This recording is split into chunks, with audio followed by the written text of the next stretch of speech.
esta señal, ये जो signal हमें नजर आ रहा है, इसका क्या मतलब है या इसका क्या मायने है? ऑप्शन ए कह रहा है prohíbe el paso a los vehículos con una anchura de la indicada incluida la carga. ये एक प्रोहिबिशन का सिग्नल है और ये मना कर रहा है, ममनू करार दे रहा है कि एंट्री उन सारी गाड़ियों की जिनकी चौड़ाई कार्गा समेत 2 मीटर से ज्यादा हो। ऑप्शन बी कह रहा है obliga a mantener la separación mínima que indica entre vehículos, कि ये कह रहा है कि दो गाड़ियों के दरमियान इतना फासला होना चाहिए। ऑप्शन सी कह रहा है restringe el paso a los vehículos con más altura de la indicada, कि ये एंट्री ममनू करार दे रहा है उन सारे जो गाड़ियां हैं, व्हीकल्स हैं जिनकी जो ऊंचाई है वो 2 मीटर से ज्यादा हो। तो इसका सही जवाब कौन सा है? इसका सही जवाब है जी ऑप्शन ए, कि इस सिग्नल से जिस चीज से मना किया जा रहा है वो एंट्री है उन गाड़ियों की जिनकी चौड़ाई कार्गा समेत 2 मीटर से ज्यादा हो। अगला question, son remolques ligeros aquellos cuya masa máxima autorizada। रेमोल्केस ट्रॉली को कहते हैं, तो उसमें लिखेरस होती हैं और पेसादास होती हैं।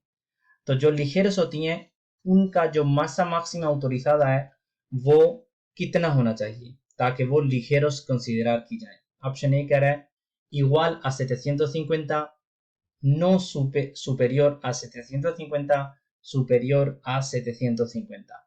तो जो लिखेरस होते हैं वो होती हैं 750 किलोग्राम से कम। ट्रॉलीज जो होती हैं उनको कहते हैं remolques ligeros। अगला question, el viento por la derecha en un adelantamiento a vehículos grandes, जब हम किसी बड़ी गाड़ी को ओवरटेक करने जा रहे हैं और जो अंधेरी है, हवा है, वो राइट साइड से आ रही है, porque es peligroso, ये खतरनाक क्यों है? ऑप्शन ए कह रहा है porque puedo perder el control del vehículo y salirme de la calzada, क्योंकि हो सकता है कि मैं अपनी गाड़ी का कंट्रोल खो बैठूं और सड़क से निकल जाऊं। ऑप्शन बी कह रहा है porque no me deja ver la calzada, क्योंकि मुझे सड़क नजर नहीं आ रही और या नहीं देखने जो सड़क जो है ना वो देखने नहीं दे रहा। ऑप्शन सी कह रहा है porque frena mi vehículo y no me deja adelantar, क्योंकि हवा की वजह से मेरी गाड़ी रुक जाती है और मैं ओवरटेक नहीं कर पाता। तो इसका सही जवाब है ऑप्शन ए, क्योंकि अगर मिसाल के तौर पे ये जो ट्राला जा रहा है, अगर मैं इसको यहाँ से ओवरटेक करूंगा और राइट साइड से हवा आ रही है, तो जब मैं बिल्कुल इसको ओवरटेक कर जाऊंगा तो एकदम से जो है वो हवा आएगी और मेरा सड़क से निकलने के चांसेस जो है ना वो बन जाएंगे अगर हवा बहुत स्पीड से आए। इसलिए इसका सही जवाब है ऑप्शन ए। अगला सवाल, el conductor del vehículo que utiliza el carril adicional, ये जो ड्राइवर है इस गाड़ी का, क्योंकि ये एक ऐसे ट्रैक पे है जो कि बनता नहीं ये, लेकिन ये एडिशनल लगाया हुआ है किसी भी वजह से, तो इसका जो ड्राइवर है रेड कार का, उसको el circulará como máximo a 90 kilómetros por hora, máximo वो 90 की स्पीड पे चलेगा। deberá abandonar la vía en cuanto lo sea posible, उसको ये सड़क जो है ना वो छोड़नी पड़ेगी जब भी पहली जो उसको चांस मिले तो ये सड़क से निकल जाए। और ऑप्शन सी कह रहा है llevará encendida al menos la luz de cruce, तो कम से कम ये जो छोटी लाइटें होती हैं de cruce होती हैं वो उसे ऑन रखनी पड़ेंगी। तो इसका सही जवाब है ऑप्शन सी। जब आप एक एडिशनल ट्रैक पे होंगे तो लाजमी है कि आप ये जो लूज de cruce है वो आपकी ऑन हो। अगला क्वेश्चन है, los límites de velocidad establecidos en las vías tienen como objetivo, ये जो मैक्सिमम की जो स्पीड होती है सड़कों पे उसका मकसद क्या होता है? Option A garantizar la seguridad únicamente, सिर्फ और सिर्फ सिक्योरिटी फराहम करना। ऑप्शन बी कह रहा है garantizar la seguridad y la fluidez, security के साथ साथ ट्रैफिक भी रवां दवा रखना इसका मतलब होता है। और ऑप्शन सी कह रहा है adaptar la conducción a las nuevas tecnologías de los vehículos y el medio ambiente, नई टेक्नोलॉजीज और medio ambiente के बिल्कुल उसी के हिसाब से जो है ना वो ट्रैफिक को रोकना। तो इसका सही जवाब है ऑप्शन बी।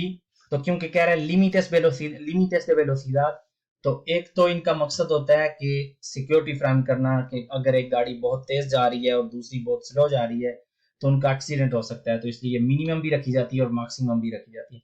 और दूसरा इनका मकसद ये होता है कि जो ट्रैफिक है उसको रवां रखा जाए, क्योंकि अगर हम मिनिमम स्पीड नहीं रखते तो कुछ गाड़ियां बहुत स्पीड से जा रही हैं, कुछ बिल्कुल ही स्लो जा रही हैं, तो उससे ट्रैफिक का निजाम जो है ना वो दरम गरम हो जाता है। इसलिए जो लिमिट्स होती हैं स्पीड की, उनके दो मकसद होते हैं, एक सिक्योरिटी फराहम करना और दूसरा ट्रैफिक को रवां दवा। अगला question, los accidentes de tráfico, ये जो ट्रैफिक के एक्सीडेंट्स होते हैं, option A no tienen una gran importancia, ये ज्यादा अहमियत के हामिल नहीं होते। son la causa principal de la muerte a nivel mundial, ये सारी दुनिया में जो मरने की जो शरह है उसमें ज्यादा ट्रैफिक के हादसात होते हैं। और ऑप्शन सी कह रहा है son una de las principales causas de mortalidad en nuestro país, और ये हमारे मुल्क में ज्यादा जो मवात हैं उनमें इनका ट्रैफिक के हादसात का बहुत बड़ा हिस्सा है। तो इसका सही जवाब भी यही है कि स्पेन में ज्यादा हलाकतें जो है ना वो ट्रैफिक के हादसात से होती हैं, मतलब जो लोग हादसाती तौर पे फौत होते हैं उनमें जो परसेंटेज है ट्रैफिक के हादसात की वो बहुत ज्यादा है। अगला question, es peligroso no abrocharse el cinturón de seguridad, तो ये खतरनाक है कि हम अपना जो सीट बेल्ट है वो सही तरह से उसको जो ना बांधें। ऑप्शन ए कह रहा है solo es peligroso no abrocharse el cinturón en los asientos delanteros, सिर्फ और सिर्फ खतरनाक है कि आप सीट बेल्ट जो है ना वो ना सही तरह से ना बांधें आगे वाली सीटों पर। ऑप्शन बी कह रहा है इन tráfico urbano no, ये जो शहरी आबादी है उसमें ये बिल्कुल भी खतरनाक नहीं, इसका कोई खतरा नहीं, debido a las bajas velocidades a las que se circula, क्योंकि शहरी आबादी में इतनी स्पीड ही नहीं होती कि ये सीट बेल्ट जो है ना एक खतरा बन सके।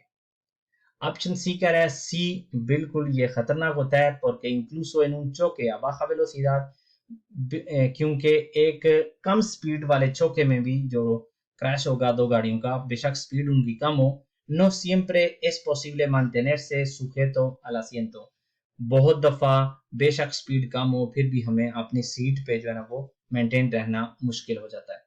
और यही है जी इसका सही जवाब, no abrocharse el cinturón de seguridad es peligroso porque incluso en un choque a baja velocidad no siempre es posible mantenerse sujeto al asiento. ¿Qué precauciones debe tomar conduciendo una motocicleta si empieza a llover intensamente? अगर आप एक motorcycle चला रहे हैं और बहुत तेजी से बारिश हो रही है तो आपको क्या करना चाहिए? reducir la velocidad deteniéndose si fuera necesario, अपनी स्पीड कम करना और रुकना भी पड़े तो रुक जाए। ऑप्शन बी कह रहा है aumentar la velocidad para llegar cuanto antes a su destino, अपनी स्पीड बढ़ा दें और ताकि जल्दी से जल्दी आप अपनी मंजिल तक पहुंच जाएं क्योंकि बारिश लगी हुई है।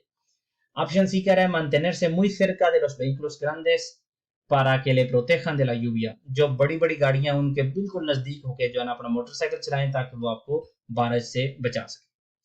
तो इसका सही जवाब है और जो एक लॉजिक जवाब है वो ऑप्शन ए है, स्पीड अपनी कम करें और अगर रुकना पड़े तो रुक भी जाए। यहाँ पे आपको मैं एक ट्रिक देता हूँ, एक ट्रिक को बताता हूँ। जब कोई भी क्वेश्चन आए आपके सामने और आपको 100% श्योर नहीं कि इसका जवाब कौन सा है, अगर तो आप श्योर हैं तो फिर तो ट्रिक्स की जरूरत नहीं, लेकिन अगर आप 100% श्योर नहीं और जो ऑप्शंस आपको मिले हैं उनमें से एक ऑप्शन ये है, उसमें कुछ ऐसे हम देख सकते हैं por si fuera necesario, तो वो ही सवाल का सही जवाब होगा। 95% जिस लाइन में ये आता है por si fuera necesario, अगर इसकी जरूरत पड़े तो यही होता है इसका सही जवाब। तो ये उस वक्त के लिए जब हमें सवाल का जवाब नहीं पता और हम जो है ना एक ऑप्शन में ये आता है तो ये इसका सही जवाब होगा।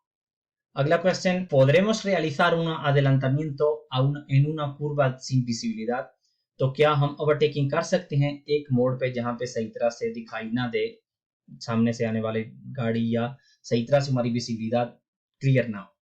ऑप्शन ए कह रहा है सी sin invadir el sentido contrario, बिल्कुल हम ओवरटेकिंग कर सकते हैं, दूसरी साइड पे अगर हम ना जाएं, दूसरे ट्रैक पे ना जाएं तो हम कर सकते हैं। ऑप्शन बी कह रहा है नो en ningún caso, नहीं बिल्कुल किसी भी केस में नहीं।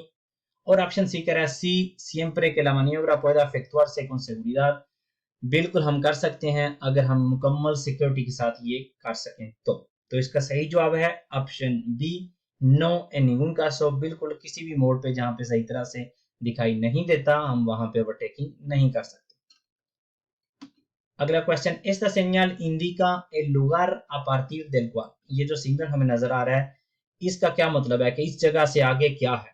Option A, finalizan todas las prohibiciones de las señales anteriores para vehículos en movimiento, सारी गाड़ियों के लिए जितने भी पहले जो प्रोहिबिशंस थी, जो आपको कुछ लिमिट्स रखी गई थी, आप ओवरटेकिंग नहीं कर सकते, स्पीड ये है मैक्सिमम, फ्ला फ्ला जितने भी तो इससे पहले थी, मतलब बिल्कुल इससे पहले जो थी वो खत्म हो गई।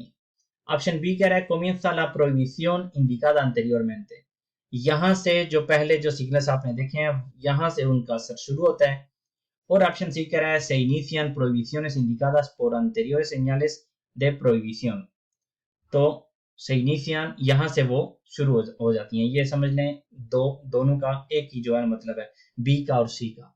तो इसका सही जवाब कौन सा है? ऑप्शन ए, जब भी आपको ये सिग्नल दिखे तो इसका मतलब ये होता है जो पहले लिमिट्स थी आपकी, जो प्रोविजंस थी आपकी, वो यहाँ पर सारी मुकम्मल खत्म हो गई हैं। इससे आगे जो जनरल होती हैं लिमिट्स उसके अंदर आपने गाड़ी चलानी है। मिसाल के तौर पे आप एक गांव से गुजर रहे हैं सड़क में, तो बिल्कुल जब आप गांव में एंटर हुए हैं तो लिखा हुआ है कि जो मैक्सिमम स्पीड है वो 45 है, और उसके साथ ये भी था कि आप ओवरटेकिंग भी नहीं कर सकते, उसके साथ है कि ये भी जो भी और थी। तो जब आप यहाँ पहुंचेंगे तो ये जो स्पेशल थी ये खत्म हो जाएंगी, आगे फिर जो नॉर्मल सड़क की होती हैं वो शुरू हो जाएंगी। इस सिग्नल का ये मतलब होता है। या ओब्रास मिसाल के तौर पे जब ये आपको नजर आएगा इसका मतलब है जो भी ओब्रास के सिग्नल्स आपने देखे हैं वो खत्म हो गए। तो इसलिए इसका सही जवाब है ऑप्शन ए। अगला सवाल कह रहा है estas señales, ये हमें जो दो सिग्नल्स नजर आ रहे हैं, sobre una carretera convencional, एक नेशनल सड़क पे है, indican salida inmediata hacia, तो ये एक सालिदा का बता रहे हैं, तो वो किस तरफ जा रहे हैं। Option A, otra carretera convencional, किसी और नेशनल सड़क की तरफ, autovía की तरफ या ऑटोपिस्ता की तरफ। तो इसका सही जवाब कौन सा है? ऑप्शन ए, एक और नेशनल रोड की तरफ, एक और कार्रेटेरा कन्वेंशनल की तरफ। क्यों? क्योंकि दोनों के जो बैकग्राउंड है वो व्हाइट कलर का है। अगर ऑटोविया या ऑटोपिस्ता होता तो किस कलर का होना था? ब्लू कलर का, नीले रंग का। तो इसका सही जवाब है ऑप्शन ए। अगला सवाल, arrojar un cigarro por la ventanilla de un turismo, जब हम सिगरेट नोशी कर रहे थे और ये जो छोटा सा हिस्सा रह जाता है सिगरेट का, इसको बाहर फेंकना, puede suponer una infracción, क्या ये एक इंफ्रैक्शन है, क्या ये एक गलती है, क्या ये एक जुर्म है। ऑप्शन ए कह रहा है सी, y además conlleva pérdida de puntos, बिल्कुल ये एक जुर्म है और इसके साथ साथ इससे हमारी जो पुंतोस हैं लाइसेंस की वो भी काट ली जाती हैं अगर पता चल जाए तो। ऑप्शन बी कह रहा है सी, pero no conlleva pérdida de puntos, बिल्कुल ये एक इंफ्रैक्शन है लेकिन पुंतोस को इससे कोई फर्क नहीं पड़ता। और ऑप्शन सी कह रहा है no pero no se debe hacer, बिल्कुल ये कोई इंफ्रैक्शन नहीं है लेकिन करना नहीं चाहिए। तो इसका सही जवाब है ऑप्शन ए, बिल्कुल ये एक इंफ्रैक्शन है और अगर हम पकड़े जाएं तो हमारी पुंतोस भी चली जाएंगी 4।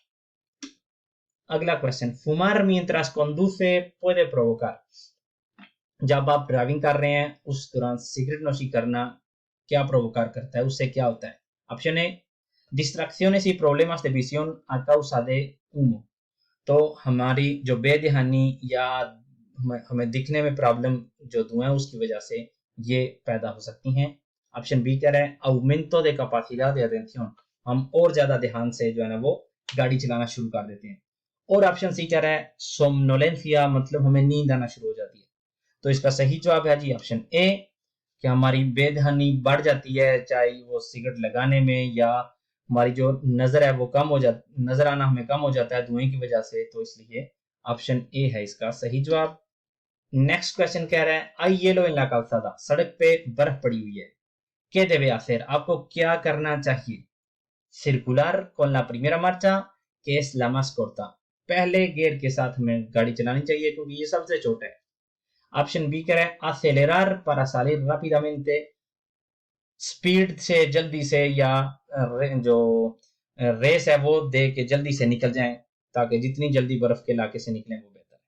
और ऑप्शन सी कह रहा है conducir con cuidado, ध्यान से ड्राइविंग करना, frenar y acelerar con cuidado, speed बढ़ाना या ब्रेक लगाना बहुत ही ध्यान के साथ, y solo cuando sea necesario, और उस वक्त ही करें जब बहुत ज्यादा जरूरी हो। तो यही है जी इसका सही जवाब। जब सड़क पे बर्फ होगी तो हमें क्या करना चाहिए, बहुत ध्यान से ड्राइविंग करनी पड़ेगी, और जब हमें स्पीड बढ़ानी है या ब्रेक लगानी है तो बहुत ही ध्यान से और आराम से, ताकि हमारी गाड़ी जो है ना वो फिसल ना जाए। आज की वीडियो का आखिरी क्वेश्चन, esta señal indica, ये जो सिग्नल है ये हमें क्या बताता है? Option A, la existencia de una vía para peatones y ciclos segregada del tráfico motorizado। तो एक ऐसा सड़क का हिस्सा होगा या एक ऐसी वहां पे हमारे साथ एक बिया होगी जो कि सिर्फ और सिर्फ पैदल चलने वालों के लिए और साइकिल्स वालों के लिए। ऑप्शन बी कह रहा है la intersección con una vía ciclista, तो एक ऐसी जगह आएगी या एक ऐसा चौक आएगा जिसमें एक साइकिलों की सड़क और एक हमारी सड़क जो है ना वो टच होंगी। और ऑप्शन सी कह रहा है कि el acceso está prohibido a ciclos, कि यहाँ पे साइकिल नहीं इंटर हो सकते। तो इसका सही जवाब है option A, la existencia de una vía para peatones y ciclos segregada del tráfico motorizado।